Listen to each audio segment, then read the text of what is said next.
চল তুই তোর বন্ধু সম্পর্কে একটা রচনা। বন্ধু মানে মানে বন্ধু স্যার আরে ঘিট্টু, তোর যে কোনো বন্ধু সম্পর্কে বল, কিন্তু যা বলবি ভেবেচিন্তে বলবি। স্যার, আমার অনেক বন্ধু আছে। আমার বন্ধুরা আমাকে পড়তে দেয় না। আমার বেশিরভাগ বন্ধুরাই সব সময় ফাউ ধান্দায় থাকে। আমার এমন কিছু বন্ধু আছে যারা ফাউ ধান্দায় খেতে পারলে পাকিস্তানেও চলে যাবে।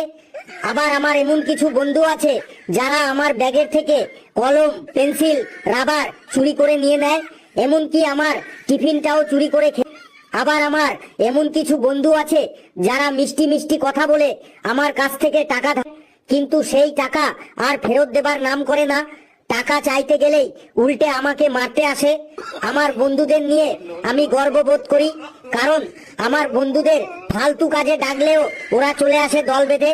উপরওয়ালার কাছে আমার বন্ধুদের দীর্ঘ জীবন কামনা করি। আমার বন্ধুরা যেন সহজেই না মরে, আর মরে গেলেও আমরা যেন সবাই একসাথে মরি, কারণ নরকেও আমরা আমাদের বন্ধুত্ব দেখাতে চাই। এই তুই এই সব লিখবি পরীক্ষার খাতায়? তুই এই সব ফালতু কথা লিখে তুই পরীক্ষায় পাস করতে চাস? এই তুই দুহাত তুলে দাঁড়া তো, তুই দুহাত তুলে দাঁড়া। ওটা কে, কালু নাকি?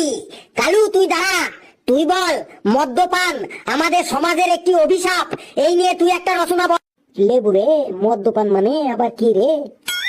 মদ্যপান মানে হলো মদ খাওয়া। মদ খাওয়া খারাপ বটে, এই নিয়ে একটা রচনা বলতে বলছে স্যার। স্যার, মদ খাওয়া হলো এমন একটা নেশা, এই নেশার জন্য কত কত পরিবার ধ্বংস হয়ে গেছে।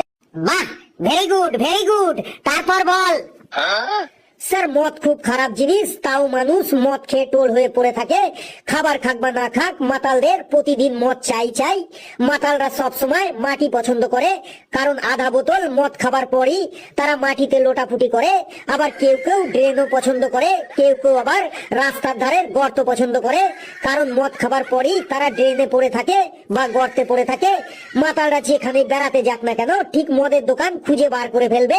সত্যিকারের মাতালরা তো তারাই যারা চোখে সরষে ফুল না দেখা পর্যন্ত মদ খেয়ে যায়। কিন্তু মাতালদের একটা গুণ আছে, সেটা হলো তারা যতই মদ খাক না কেন আর যতই নেশা করুক না কেন, তারা নিজের বাড়িটাকে ঠিক ভুল করে না। নিজের বাড়িটা গলা পর্যন্ত পুরো নেশা করেও তারা নিজের বাড়িতেই ফিরে আসে, ভুল করেও কখনো অন্যের বাড়িতে ঢোকে না। কিছু কিছু মাতালদের মুখে যতক্ষণ না পর্যন্ত কুকুরে পেচ্ছাপ করে ততক্ষণ পর্যন্ত তাদের নেশা কাটে না। 2 গ্লাস মদ খাবার পরই মানুষ কোটিপতি হয়ে যায়, আবার কেউ কেউ শক্তিমান হয়ে যায়, তখন তারা আর কাউকে পরোয়া করে না। এই তুই থাম থাম, তোর অবস্থাও তো দেখছি খুব খারাপ। তুইও দুহাত তুলে দাঁড়া, দুহাত তুলে দাঁড়া তো। স্যার, আমার খুব জোরে প্রস্রাব লেগেছে বটে। দেখো কাণ্ড, ও বুঝে গেছে, ও বুঝে গেছে।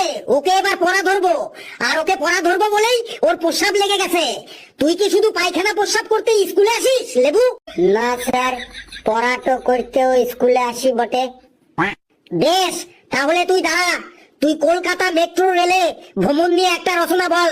কলকাতা মেট্রো রেলে ভ্রমণ নিয়ে রচনা বলছি স্যার। কলকাতা মেট্রো রেলে ভ্রমণ খুবই সুন্দর বটে। মেট্রো ট্রেনের দরজাটা খোলার সাথে সাথেই মানুষগুলাকে নামতে না দিয়েই সবাই ঠেলাঠেলি করে উঠে পড়ে। মেট্রোর ভেতরে গেদে ভিড় থাকে বটে। মেট্রো ট্রেনের ভেতর মদ্যপান করা নিষেধ বটে, তাই অনেকে আগে থেকেই মদ্যপান করে মেট্রো রেলে ভ্রমণ করে। মেট্রো রেলে গুটখা ও খৈনি খাওয়াও নিষেধ বটে, তাই অনেকে আগে থেকেই মুখের ভেতরে গুটখা ও খৈনি পুড়ে টেনে ওঠে বটে।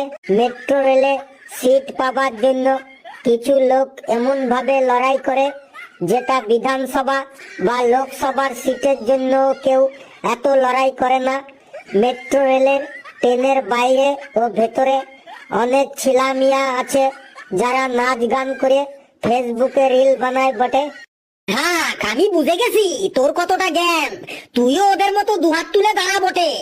হেলু, তুই দাঁত বার করিস না, তোর দাঁত ভেতরে ঢোকা, না হলে কিন্তু তোর দাঁত আমি এখনই ভেঙে রেখে দেবো।